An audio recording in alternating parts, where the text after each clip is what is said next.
Bonjour Jean. Donc ici, on va continuer la correction des exercices de ton pré-test. Alors regardons ici, on va corriger l'exercice 9. Alors regardons ici. Alors là, ils te disent soit le magnésium Mg, le zinc Zn et le nickel Ni. Classer les couples oxydants-réducteurs possibles selon la différence de potentiel produite. Donc là, il nous donne un tableau, on doit dire qui est l'oxydant, le réducteur, et puis la différence de potentiel. Après, on doit donner les couples. Alors pour réussir des exercices comme ça, il faut comprendre le tableau des potentiels standards de réduction. C'est le fameux tableau qui est là.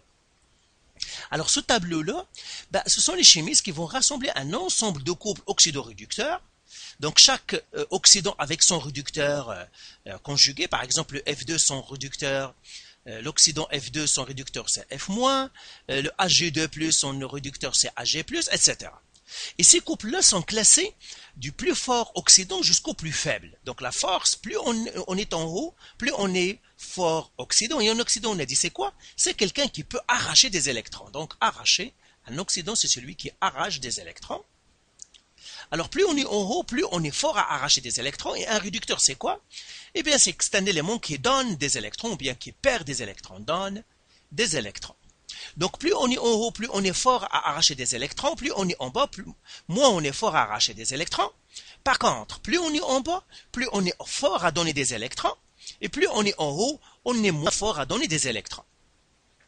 Alors, autre chose que tu dois savoir, c'est que chaque couple a un potentiel. Ça veut dire c'est le voltage qu'il va nous donner si jamais il est avec, c'est-à-dire avec la demi-pile ou bien avec l'électrode standard. Mais c'est un potentiel qui nous donne en quelque sorte la force d'un couple oxydoréduction.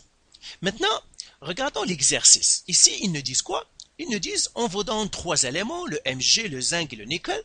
Eh bien, tu vas nous donner les couples oxydoréducteurs avec la différence de potentiel. Alors, je te suggère de bien prendre un petit peu de temps pour lire ce tableau-là, tout simplement pour que tu puisses te situer si jamais tu cherches des éléments. Par exemple, les éléments dont il nous parle, c'est le zinc, le nickel et puis le magnésium. Moi, je vais les classer ici, tout simplement, je vais les écrire selon comment ils apparaissent dans le tableau. Au début, j'ai le nickel, il est là, donc j'ai le Ni avec moins 0,23 et tu dois les placer comme ils sont placés dans le tableau. Après, il vient le zinc, il est là, donc Zn, avec son potentiel c'est moins 0,76. Après, j'ai le magnésium, il est là, avec son potentiel c'est le Mg, son potentiel c'est moins 2,37. Alors là, je vais les copier, donc encore une fois, familiarise-toi avec le tableau pour que tu te retrouves rapidement. Quand tu cherches un élément, tu peux le trouver. Alors là, je vais les copier avec les informations que je viens de recueillir. Donc, ils sont là. Donc, je les écris. J'ai le nickel en début avec un potentiel de moins 0,23. Après, j'ai le zinc qui vient après, c'est moins 0,76. Après, j'ai le magnésium qui vient, c'est moins 2,37. Voilà. Donc celui-là, donc ce tableau-là, je vais le mettre ici, comme ça. Maintenant, quels sont les couples? Alors, on vient de voir que plus je suis en haut, plus je suis oxydant, plus je suis en bas, plus je suis réducteur. Maintenant, si je compare ces deux-là, eh bien, le magnésium est en bas, le zinc est en haut, ça veut dire que le magnésium sera le réducteur, et le zinc serait l'oxydant, parce que celui qui est en haut, c'est l'oxydant, celui qui est en bas, c'est le réducteur. Donc, le zinc va venir ici, c'est l'oxydant. Si je compare ces deux-là, et le magnésium sera là. Maintenant, je compare ces deux-là, le nickel et le zinc. Eh bien, le nickel est en haut, le zinc est en bas, ça veut dire le nickel est l'oxydant, et le zinc est le réducteur. Maintenant, je vais comparer les deux derniers, le nickel et le magnésium. Le nickel est en haut, le magnésium est en bas, ça veut dire ici j'aurai le nickel, et ici j'aurai le magnésium. Voilà. Maintenant, comment je vais calculer la différence de potentiel? Alors, la différence de potentiel, généralement, on fait delta E, on l'appelle delta E, tu peux l'appeler ce que tu veux. Seulement, comment on la calcule? C'est toujours oxydant, le potentiel d'oxydant, moins le réducteur. Toujours, c'est comme ça comme on le fait. Hein. Par exemple, j'ai ici pour le premier, le zinc et le magnésium. Donc, tout simplement, le zinc, c'est combien? C'est moins 0,73, donc je fais moins 0,76, pardon. Moins, le magnésium c'est quoi? Moins 2,37, donc moins 2,37.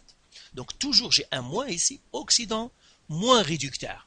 Alors ça fait combien? Moins 0,76 moins 2,35, c'est comme un plus. Et si tu fais le calcul, tu vas trouver 1,61 volts. Maintenant, je fais LC, le nickel.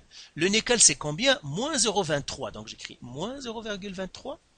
Moins, et puis le zinc, c'est moins 0,76. Donc moins 0,76. Et si tu fais ce calcul, tu vas trouver, c'est pour celle-là, c'est 0,53 volts. Donc le nickel et le zinc, c'est ça. Après, donc finalement, j'ai le nickel et le magnésium. Donc le nickel, c'est combien? C'est moins 0,23. Moins le magnésium, c'est moins 2,37. Et ça, c'est comme un plus qui va nous donner 2,14 volts. Voilà. Et maintenant, voilà comment on calcule les potentiels, comment on trouve les couples, qui sera l'oxydant, qui sera le réducteur. Maintenant, on écrit les couples. Quand on écrit les couples, on écrit toujours réducteur avec pour ça, on écrit réducteur oxydant. Toujours on écrit réducteur oxydant. C'est comme ça comment on les fait. Oxydant. Alors, les couples qu'on va écrire. Réducteur, donc la première ici. Le réducteur, c'est le Mg. Donc, j'écris Mg Zn. Le deuxième ici, c'est Zn Ni. Et le troisième ici, je commence toujours par le réducteur, c'est Mg Ni. Voilà, donc voilà, je viens d'écrire les couples. Donc voilà pour cet exercice, c'est facile, tout simplement, tu dois bien maîtriser comment utiliser ton tableau des potentiels standards. Encore une fois, classe tes éléments s'utilisant selon comment ils apparaissent dans le tableau. Et puis le plus bas, c'est toujours le réducteur, celui qui est en haut, c'est toujours l'oxydant. Et puis pour faire la différence de potentiel, pour chercher le potentiel, comment il va être, et bien tout simplement oxydant moins réducteur. C'est comme ça comment ça fonctionne, toujours l'oxydant moins le réducteur. Donc voilà, donc si tu as des questions ou des choses que tu veux clarifier, bien sûr, il suffit de me les envoyer et puis ça me fera plaisir de te répondre. Donc voilà, alors bye.